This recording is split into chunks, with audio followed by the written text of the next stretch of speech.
بسم اللہ الرحمن الرحیم۔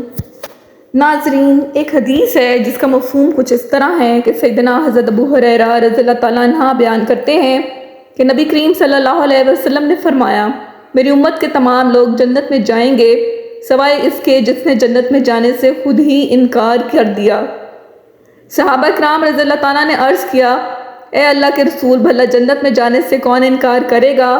آپ صلی اللہ علیہ وسلم نے فرمایا، جس نے میری اطاعت کی وہ جنت میں جائے گا، اور جس نے میری نافرمانی کی اس نے گویا جنت میں جانے سے انکار کر دیا۔ ایک مرتبہ رسول اللہ صلی اللہ علیہ وسلم ایک سفر سے واپس آ رہے تھے کہ ایک جگہ آپ نے پڑاؤ ڈالا۔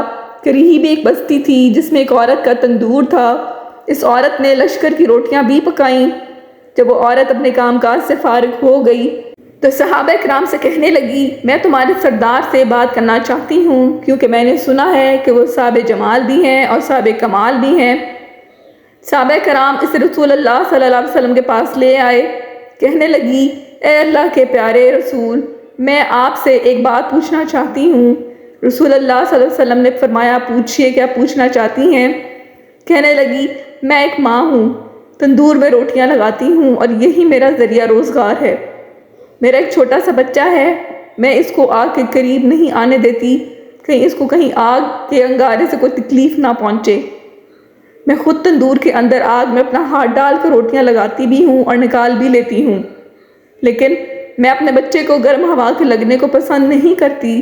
تو میں نے سنا تھا کہ ساری دنیا کی ماؤں کی محبتوں کو جمع کر دیا جائے، اس سے 70 گنا زیادہ بندوں سے اللہ پاک محبت کرتا ہے، تو اللہ پاک اپنے بندوں کو جہنم میں جانا کیسے پسند فرمائیں گے؟ حدیث پاک میں آتا ہے جس کا مفہوم کچھ اس طرح سے ہے کہ نبی کریم صلی اللہ علیہ وسلم نے یہ بات سن کر سر جھکایا۔ آپ صلی اللہ علیہ وسلم کی مبارک آنکھوں میں آنسو آنے لگے، روتے رہے حتیٰ کہ جبرائیل علیہ السلام اللہ کا پیغام لے کر آئے۔ میرے محبوب، اس عورت کو بتا دیں کہ اللہ نے ان پر ظلم نہیں کیا، انہوں نے اپنی جانوں پر خود ظلم کیا۔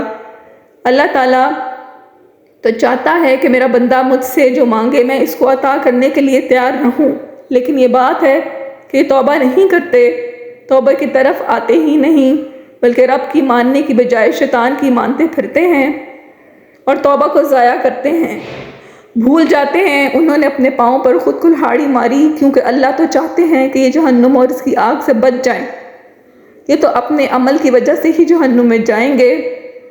ناظرین، اگر انسان سے گناہ ہو جائے تو اس کو چاہیے کہ وہ اس گناہ سے توبہ کرے، کیونکہ جب کوئی انسان گناہ کرتا ہے تو اس کے دل میں ایک سیاہ نقطہ لگا دیا جاتا ہے۔ جب وہ توبہ استغفار کرتا ہے پھر اس کا دل صاف کر دیا جاتا ہے، مگر کوئی شخص توبہ نہ کرے بلکہ مستقل گناہ کرتا رہے تو وہ نقطہ بڑھتا چلا جاتا ہے، یہاں تک کہ اس کا دل زنگ آلود ہو جاتا ہے، پھر حق کے قبول کرنے کے لیے صلاحیت ختم ہو جاتی ہے۔ اس سے یہ سمجھ میں آتا ہے کہ جب بھی ہم سے کوئی گناہ ہو جائے تو ہمیں فوراً توبہ کر کے دل کو زنگ آلود ہونے سے بچانا چاہیے۔ رسول اکرم صلی اللہ علیہ وسلم کا فرمان ہے، بے شک جب بندہ ایک گناہ کرتا ہے تو ایک سیاہ نقطہ اس کے دل میں لگا دیا جاتا ہے، پھر وہ گناہ چھوڑ دیتا ہے اور استغفار توبہ کرتا ہے تو اس کا دل صاف کر دیا جاتا ہے، اور بغیر توبہ کیے ہوئے دوبارہ گناہ کرتا ہے تو اس نقطے میں زیادتی کر دی جاتی ہے تاکہ وہ پورے دل پر چھا جاتا ہے۔ دین اسلام میں مایوسی بالکل نہیں ہے، انسان خطا کا پتلا ہے، گناہ انسان کی فطرت میں داخل ہے، لیکن بہترین ہے وہ شخص جو گناہ کر کے اس پر قائم نہ رہے بلکہ فوراً توبہ کر کے اللہ تعالیٰ سے معافی مانگ لے۔ نبی کریم صلی اللہ علیہ وسلم نے ارشاد فرمایا، ہر بنی آدم انسان بہت زیادہ خطا کار ہے، لیکن اللہ تعالیٰ کے نزدیک بہترین خطا کار وہ ہے جو کثرت سے توبہ کرنے والے ہوں۔ نبی کریم صلی اللہ علیہ وسلم فرمایا، گناہ سے صدقے دل سے توبہ کرنے والا اس شخص کی طرح پاک و صاف ہو جاتا ہے جس نے کوئی گناہ کیا ہی نہ ہو۔ حضرت ابن عباس رضی اللہ تعالیٰ سے روایت ہے کہ رسول اللہ صلی اللہ علیہ وسلم فرمایا، جس آدمی نے استغفار کو لازم کر لیا، اللہ تعالیٰ اس کی ہر تنگی سے اس کو نکال دیں گے، اس کے ہر غم کو دور کر دیں گے اور اس کو ایسی جگہ سے رزق عطا فرمائیں گے جہاں سے اس کو وہم و گمان بھی نہ ہوگا۔ حضرت ابو ذر رضی اللہ تعالیٰ فرماتے ہیں کہ رسول اللہ صلی اللہ علیہ وسلم نے ارشاد فرمایا، اللہ تعالیٰ ارشاد فرماتے ہیں، میرے بندے، بے شک جب تک تو میری عبادت کرتا رہے گا اور مجھ سے مغفرت کی امید رکھے گا میں تجھ کو معاف کرتا رہوں گا چاہے تجھ میں کتنی ہی برائیاں کیوں نہ ہوں۔